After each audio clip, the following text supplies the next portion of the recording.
Hey yo, what's up smart people? Easy Pro Speak episode keempat and still counting. Masih dengan tujuan yang sama, to make you speak like a pro so easily.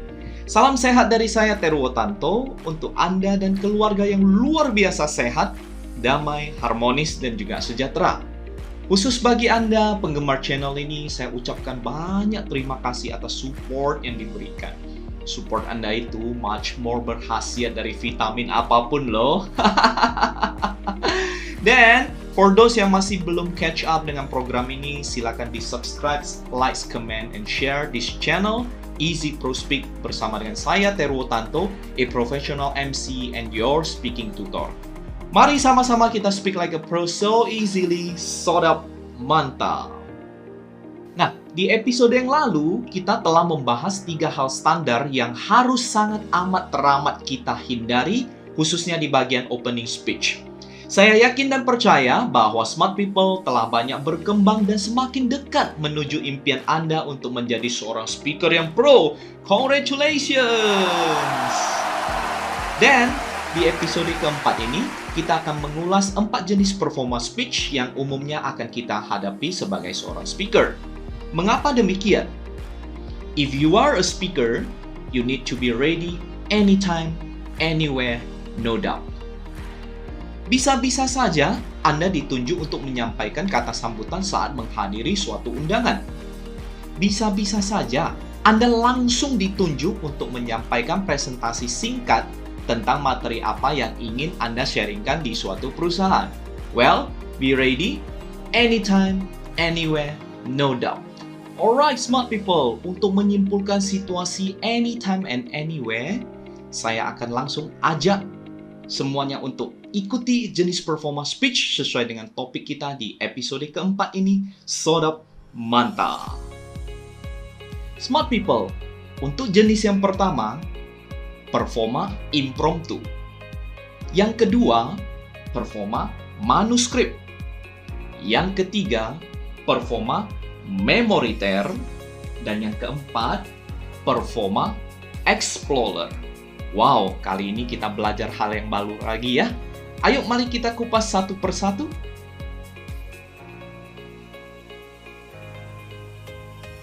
Nah, smart people, performa impromptu atau yang lebih sering dikenal dengan performa dadakan tanpa persiapan, ya namanya juga tanpa persiapan. Pasti sifatnya mendadak dong.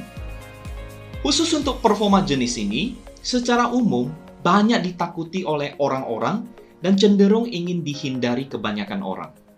Mengapa? Karena sifatnya yang mendadak dan si pembicara tidak punya banyak waktu dan kesempatan untuk buat persiapan. Namun, because tujuan kita adalah untuk menjadi seorang speaker yang pro, maka kita kembali lagi ke quote saya yang sebelumnya. If you are a speaker, you need to be ready anytime, anywhere, no doubt. Nah, walaupun jenis performa ini banyak ditakuti dan cenderung dihindari oleh kebanyakan orang, tidak berarti kita tidak akan menghadapi situasi yang demikian. Dan Teruo, what to do? It's so easy, smart people. Kita pahami saja kelebihan dan kekurangan dari performa impromptu ini. Sehingga, in any case that it happens, Anda sudah siap mendapatkan way out-nya so easily. Yuk mari kita simak. Kelebihan performa impromptu. Semua ide Anda itu akan original, tanpa rekayasa, dan langsung Anda sampaikan berdasarkan apa yang Anda pikirkan saat itu juga. Nah, kalau ini saya ibaratkan sebagai wajah gadis cantik yang alami, polos, tanpa polesan makeup apapun. Cantiknya itu kena mental bro.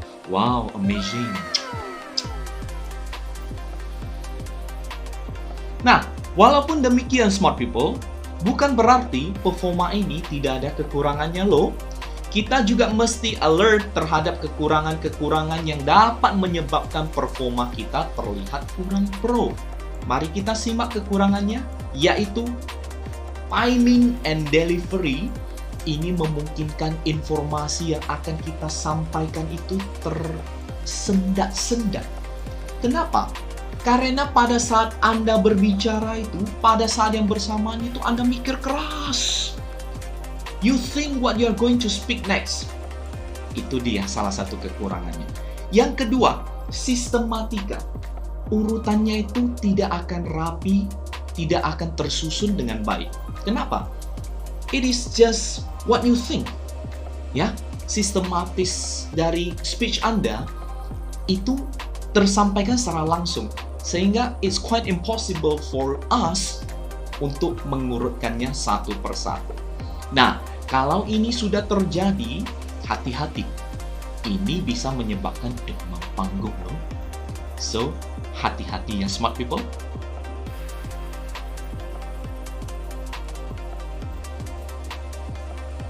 Smart people, kalau di istilah zaman dulu ketika saya masih sekolah, ini dinamakan dengan kopekologi, aka kopekan alias contekan.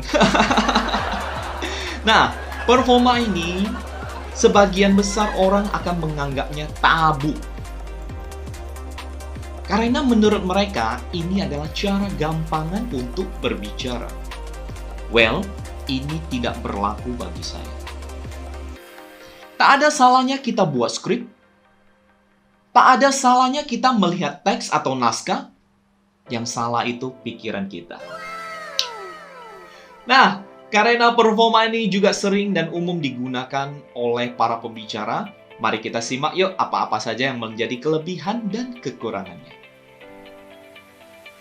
Kelebihannya, itu speech Anda akan berurutan. Karena sudah tertulis dan tercatat dengan baik, maka informasi yang akan disampaikan juga akan berurutan, sehingga sistematika informasinya bagus sekali pada saat delivery. Yang kedua, rapi. So, pasti. Setiap kata, setiap kalimat, semuanya telah tertulis secara rapi dan enak juga untuk didengar. Yang ketiga, minim kesalahan. Yang namanya juga catatan ya, apalagi zaman now. Lo salah ketik, gak perlu remas-remas kertas. Cukup saja tekan tombolnya backspace. Betul? Betul? Betul? Betul! Smart people, itu dia beberapa kelebihan performa manuskrip. Nah, kira-kira apalagi kelebihan dari performa manuskrip ini? Yuk kita sharing bersama di kolom komentar. Ya, pembelajaran ini akan terasa lebih mantap dan terasa lebih luas karena adanya komentar-komentar yang mantap dari Anda semuanya. Yo! Nah, kemudian kita juga akan membahas apa-apa saja kekurangan dari performa manuskrip ini. Mari kita simak. Yang pertama, kontak mata, eye contact. Nah, ini akan cenderung kurang dilakukan oleh sang pembicara. Kenapa? Karena sang pembicara itu terlalu fokus dengan teks yang akan dia bawakan. Sehingga ya kalau kontak mata ya jarang ya. Lebih banyak kontaknya ke teks. Nah, kemudian yang kedua, terlalu formal. Hal ini terjadi karena semua susunan kata dan kalimat itu sistematis banget. Sehingga interaksi antara pembicara dengan audiens itu jauh berkurang. Yang ketiga, bahasa tubuh, gesture. Nah, gesture ini kurang ditampilkan. Wajar sekali smart people. Karena kembali lagi ke si pembicara yang terlalu fokus dengan teks. Pandangan mata, gesture, gerakan-gerakan bahasa tubuh itu akan terasa kaku karena pembicara tidak leluasa. Nah, karena hal-hal ini dapat menyebabkan attention dari audiens kita berkurang seperti yang saya bahas di episode ketiga, maka kita harus dan wajib memperhatikan kelemahan-kelemahan ini agar tidak sering-sering kita lakukan pada saat perform.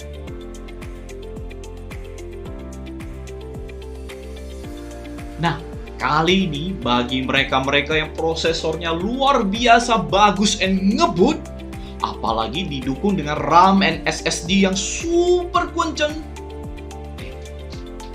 Kok jadi ngebahas laptop ya? Hanya contoh. Why so serious? Alright, kita return to the topic. Nah, Performa memoriter ini adalah jenis performa menghafal. Nah, sebelum perform, si pembicara umumnya akan menyusun naskah, kemudian naskah tersebut dihafal A sampai Z, tidak tertinggal titik, koma, dan semua tanda bacanya. Sodok, mantap. Performa ini dapat memberikan Anda beberapa keuntungan. Di antaranya adalah sistematika informasi yang rapi sekali karena sudah disusun. Ya, kemudian aman dari kesalahan-kesalahan penyampaian informasi. Ini sudah dihafal dengan baik sekali. Namun, performa ini sangatlah tidak direkomendasikan. Mengapa? Nah, untuk menjawab pertanyaan ini, saya ajak Anda untuk kembali ke episode pertama program Easy Pro Speak ini, yaitu mengenai glossophobia yang istilah kerennya demam panggung. Nah, jika Anda demam panggung alias grogi and nervous sudah mulai menghampiri Anda, maka performa jenis ini akan berakibat fatal. Dan pastinya Anda akan ngeblank dan hilanglah semua hafalan Anda.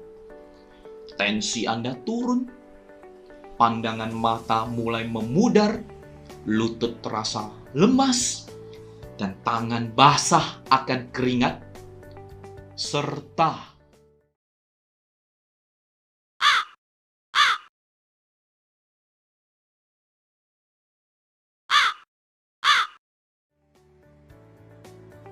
Nah, performa ini punya nama lain performa outlining atau performa point. Smart people, sesuai dengan namanya, performa ini memberikan kita kesempatan untuk bisa deliver speech yang bagus dengan cara membuat outline, garis besar, dan poin-poin informasi yang akan disampaikan. This performance is mostly and simply paling efektif dan yang paling banyak digunakan oleh para pembicara, termasuk mereka-mereka yang pro. Shh, saya juga sering menggunakan performa ini loh. Ya elah, biasa-biasa aja Terwo, ini mah bukan rahasia umum lagi. That's right smart people. Ini bukan rahasia umum dan tidak akan ada rahasia-rahasia di antara kita. Cie. Well, Performa Explorer ini akan memberikan beberapa keuntungan buat kita. Di antaranya adalah kejelasan. Berhubung kita mendapatkan persiapan sebelum perform, maka semua informasi yang akan disampaikan itu dapat kita susun secara jelas dan detail. Yang kedua, sistematika penyampaian itu bagus, berurutan, dan audiens kita akan mendapatkan informasi yang sistematis. Yang ketiga, leluasa, khususnya dalam hal penyampaian informasi, karena pembicara sudah tahu dengan poin-poin yang akan disampaikan melalui penjabaran dari outline yang sudah dipersiapkan, dan si pembicara bisa buat sesi performance-nya itu dengan semenarik mungkin, seperti menggunakan kontak mata, postur yang baik, gestur yang relevan, dan humor yang tepat. Kemudian ada satu hal yang harus dicatat oleh smart people. Performa Explorer ini tidak serta-merta dapat langsung dipraktekkan loh. Why? Bukankah ini adalah performa yang recommended? Yes. Before we can deliver speech using this Explorer performance, si pembicara harus punya syarat sebagai berikut. Wawasan dari si pembicara harus luas. Ini merupakan syarat utama. So, caranya gimana? Perbanyak membaca. Khususnya semua detail dan informasi terkait materi yang ingin Anda sampaikan. Dengan banyak membaca, kita bisa buat pendalaman materi dengan memberikan contoh kasus yang sesuai. Bahkan, kita bisa secara khusus buat bedah kasus yang relevan dengan topik yang ingin kita bahas. So, mulai sekarang, perbanyak scroll and swipe, perbanyak membaca, khususnya materi-materi yang positif dan juga relevan. Sodap, mantap! Ketika Anda akan memulai sesuatu, akan banyak cara juga untuk mengacaukan itu. Tetap tegar dan teguh, fokus untuk mencapai tujuan. Mereka yang menertawakan kegagalanmu, suatu saat tertentu akan tertegun menatap dirimu. Sosok yang sama, jiwa yang berbeda. Tataplah mata mereka dan katakan terima kasih berkat Anda. Saya bisa. Alright, smart people, sekian perjumpaan kita kali ini dalam program Easy Pro Speak. Tidak henti-hentinya saya mengucapkan syukur ke pencipta dan berterima kasih buat keluarga saya serta Anda semua pendukung setia channel YouTube ini. Sudi kiranya Anda akan mendapatkan berkat dan berkah yang luar biasa, keluarga yang sehat sejahtera. Demikian doa saya yang paling tulus untuk Anda semuanya. Dukung dan saksikan terus saya Terwo Tanto di program Easy Pro Speak, speaking like a pro so easily. Silakan di subscribe, like, comment, and share this channel. We are the champion. Let's see one another at the top. Sodap, mantap!